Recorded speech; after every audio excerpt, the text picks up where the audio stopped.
This is your next assignment, Scale Drawings Part 1. Originally, our house, the time-warped abode House of Stains, was just this part, with a two-car attached garage that you can't see just to the right of the pine tree in this image.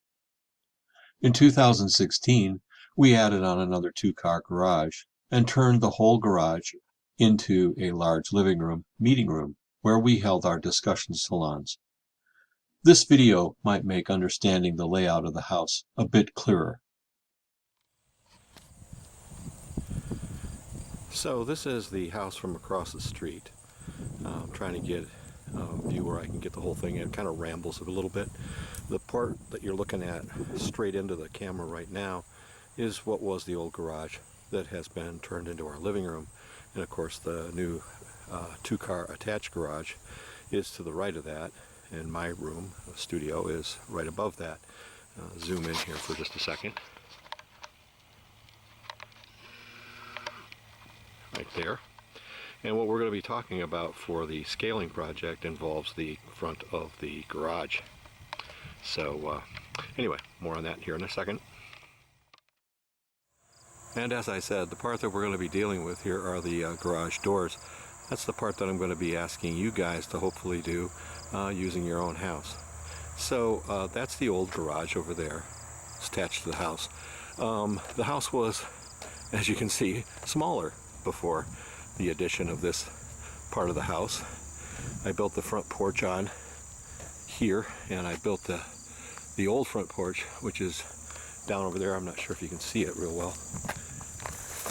I'm going to give you a grand tour of the front of the house at least.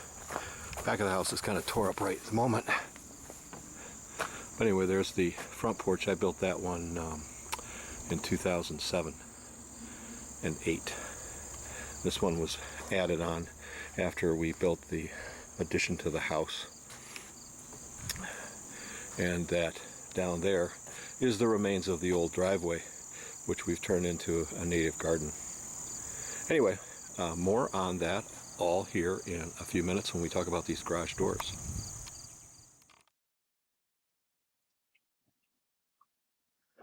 Now, I have done a lot of drawings of the house and the lot that it sits on. This one done to a scale of about 1/8 of an inch equals a foot.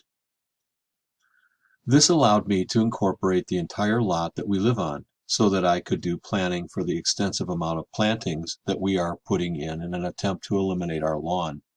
The shaded portion here is the house, the porches, and the back deck. I also did drawings of the house to share with our builder so that they would know what it was that we wanted them to build when we added on. This is the first floor plan showing all the rooms on the first level of the house. There is just a hint of the landscaping around the view of the house in this drawing. This is the second floor layout. You will notice from this that our house actually has two upstairs, the north side and the south side. My studio and bedroom are on the south side portion above the garage, or, as we refer to it, the project room. We do not park our cars in the garage. So, what I want you to do at this point is to again refer to the video on how to use an architect scale, and then to do a quick, rough floor plan of your room in your house, and then use that to do a finished scale floor plan in 1/4 inch equals 1 foot scale. If your room isn't any bigger than 12 by 18 feet, then you should be able to get it all to fit on one 8.5 by 11 sheet of paper. Bonus points if anyone can tell me just how big a 12 by 18 foot room would be on an 8.5 by 11 sheet of paper. Hint, divide each number by 25% and you'll get the right length of the lines. Now to do this, you're going to need to do the following. You're going to need an architect scale ruler, a tape measure, and a sheet of paper. Using the example of my own studio bedroom space, this is the enlarged detail of my room from the second level floor plans that I did. And this is a photo of the south end of my room where my computer lives, with my bed to the right in this view. I am a sack of broken eggs, I always have an unmade bed, to quote the Rolling Stones. And this is the north end where my drawing board is, bookshelves and storage stuff all round. So then, using a tape measure, I measured out all of the significant dimensions around my room. No small task given all the stuff I have to crawl under and around. And came up with this rough drawing. Not to scale, but with all the dimensions marked down. It is a kind of a dimensioning that will allow me to produce the drawings we were looking at just a few moments ago, which is actually to the scale of 1/4 of an inch equals a foot. Only I had to do it for the entire house. I just want you to do one room. And here it is again. In this view, everything is exactly where it was noted on my rough sketch, which, if I turn it on and off, you can kind of see. My dormer, the little bump out at the extreme right where the window is in, isn't proportional to the actual drawing, but you get the idea. Now, there are some general rules that you should keep in mind when making notes on drawings, and these only apply to finished drawings and not to the notes that you make for yourself to work from when doing your finished drawing.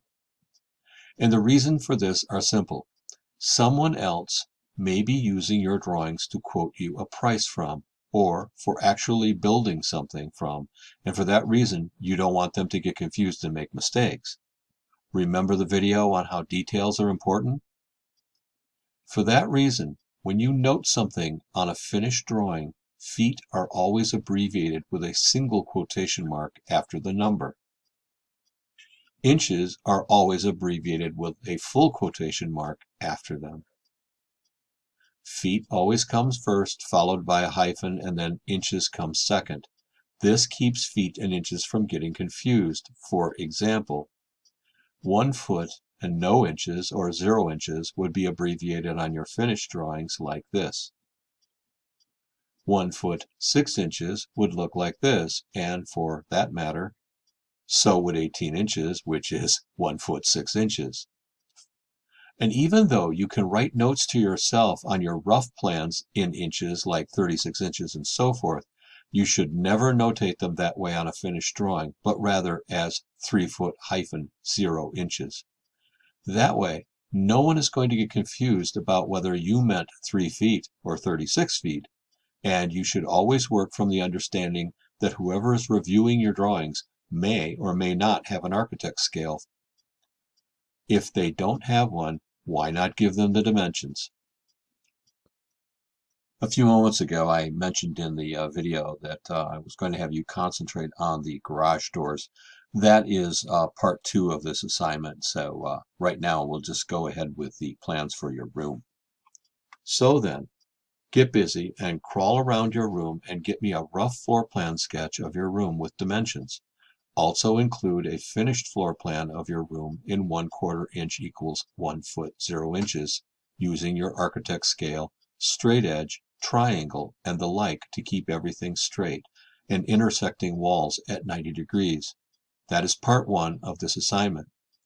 Shortly, we will be having something of a little quiz on this by way of a discussion.